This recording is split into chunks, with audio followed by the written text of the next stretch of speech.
cómo fueron modificados los nombres de las montañas y de los lagos que tenían hermosos nombres de los pueblos originarios en su idioma que suena tan hermoso. Bueno, se cambiaron nombres según el alcahuete de turno. Osvaldo Bayer fue historiador, escritor, periodista y un libertario, como él mismo se definía. Nació en la provincia de Santa Fe en 1927, hijo de inmigrantes alemanes. A los 40 días de su nacimiento se desplazaron a Tucumán, luego a Bernal y de ahí a Belgrano, donde se encontraba una comunidad alemana donde en general habitaban nazis en la década del 30. Hizo el servicio militar argentino y Osvaldo se negaba a cumplir con las condiciones de soldado. Por ejemplo, en las prácticas de tiro, él siempre tiraba a cualquier lado. Su deseo era el de estudiar filosofía, pero antes quiso conocer el cuerpo del hombre y estudió un año de medicina, la anatomía descriptiva, donde trabajó con cadáveres y también estudió histología durante el primer gobierno de Perón. Con su afán de estudiar filosofía, se fue a Alemania, a la ciudad de Hamburgo, donde finalmente decide estudiar historia. Allí, en Hamburgo, se afianza en sus pensamientos socialistas. Su primer maestro teórico del socialismo fue Willy Brandt, quien se convertiría en primer ministro de Alemania, y también fue quien en su primera acción del cargo fue al monumento del Holocausto y de rodillas pidió perdón en nombre de su pueblo. En 1956 vuelve a la Argentina, luego de que el año anterior se produjera el bombardeo en Plaza de Mayo. Una vez en Buenos Aires, comienza a trabajar de periodista, y lo hace un año y medio. Luego, quiso poder conocer el resto del país haciendo periodismo, y se fue a la ciudad patagónica de Esquel con su mujer y sus 4 hijos. Trabajó en el diario Esquel, pero la relación laboral duraría muy poco debido a las enormes diferencias de criterios en los enfoques de las noticias. Al mes de ser despedido del diario, Bayer comienza a publicar su propio periódico, La Chispa, que era repartida de mano en mano entre los trabajadores de Esquel. Al cumplirse un año en su estadía en la ciudad, fue expulsado por la Gendarmería Nacional, ya que enviaron a su domicilio a 2 oficiales para comunicarle que su ciudad era una ciudad fronteriza y que en esas zonas de seguridad no podía escribir las notas que él realizaba. Osvaldo defendía principalmente a los mapuches del Cerro Cuche y a los pehuenches de Nahuel Pan, 2 colonias de pueblos originarios. Le prohíben seguir escribiendo al respecto y los oficiales sacan de una carpeta una resolución del comité de gendarmería dándole 24 horas para abandonar el lugar, teniendo que irse sin remedios junto a su familia. A Osvaldo nunca lo sedujo el personalismo, siempre creyó en la real democracia, en la limitación de poder que se pose en manos de las asambleas, ni siquiera en los partidos políticos, y por supuesto en contra de la lucha armada. En su adolescencia, todos los veranos se publicaba una biografía del delincuente más sangriento y más detestado de toda la Argentina, Severino de Giovanni. Osvaldo se dispuso a investigarlo, estudió documentos policiales y todo lo escrito acerca de él, y se dio cuenta que era todo lo contrario a lo que publicaban los diarios oficiales. Severino fue un antifascista, por eso tuvo que irse de Italia. Toda su vida la dedicó a sus ideales, creyendo que con violencia podía llegar a concretar esos pensamientos. Lo que hacía Di Giovanni era asaltar para recaudar dinero para el movimiento anarquista del momento. Con ese dinero publicó diarios con sus ideologías y publicó obras fundamentales del anarquismo. Finalmente fue detenido, juzgado por los militares de Uriburu y fusilado.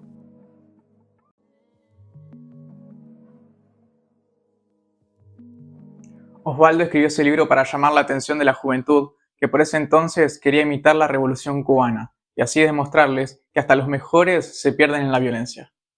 Durante 7 años realizó una gran investigación sobre las huelgas patagónicas y los fusilamientos de obreros anarquistas durante el gobierno de Irigoyen. Siempre me gustó los reportajes a la gente luchadora, a la gente humilde, pero que había luchado por los suyos. Y por ejemplo, bueno, tantos, cuando hice la investigación de las huelgas patagónicas, logré muchos sobrevivientes todavía.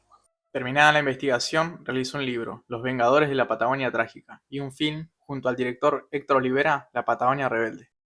En enero de 1974 viaja con el equipo de filmación y junto a su familia a la Patagonia, quienes participan en el film como extras.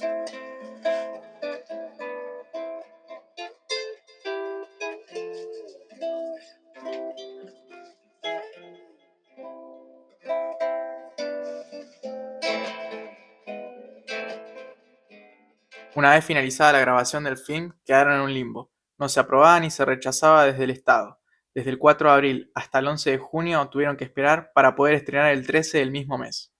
Se difundió a 40 cines argentinos por un par de meses hasta que en octubre 12 fue calificada como subversiva y fue prohibida. Ese mismo día salen el director Olivera, Osvaldo y los actores principales en un comunicado de la AAA, condenados a muerte, donde les daban 24 horas para abandonar el país, mismo mes del asesinato a Frondizi. La familia de Osvaldo se exilia en barco hasta Génova y de Génova a Alemania. Mientras tanto, Osvaldo se queda en la Argentina viviendo clandestinamente, manteniendo una comunicación vía cartas comentando la situación del país. Bayer puede irse del país en 1976, luego del golpe de Estado. Fue el único exiliado que sacó del país la embajada alemana. Con 49 años tenía que rehacer su vida en Alemania junto a su familia, convirtiéndose en un sobreviviente del periodismo argentino. Durante el exilio se mudó varias veces. Una de ellas fue en una casa abandonada que le prestaron en Berlín, sin saber que era un departamento donde se refugiaron el Ejército Rojo. Osvaldo jamás dejó de luchar por los derechos humanos. Formó la Comisión por la Democracia Argentina y todos los primeros jueves del mes se manifestaban frente a la Embajada Argentina con sus compañeros alemanes, situados en Bonn. También se presentaba a debates televisivos por la causa.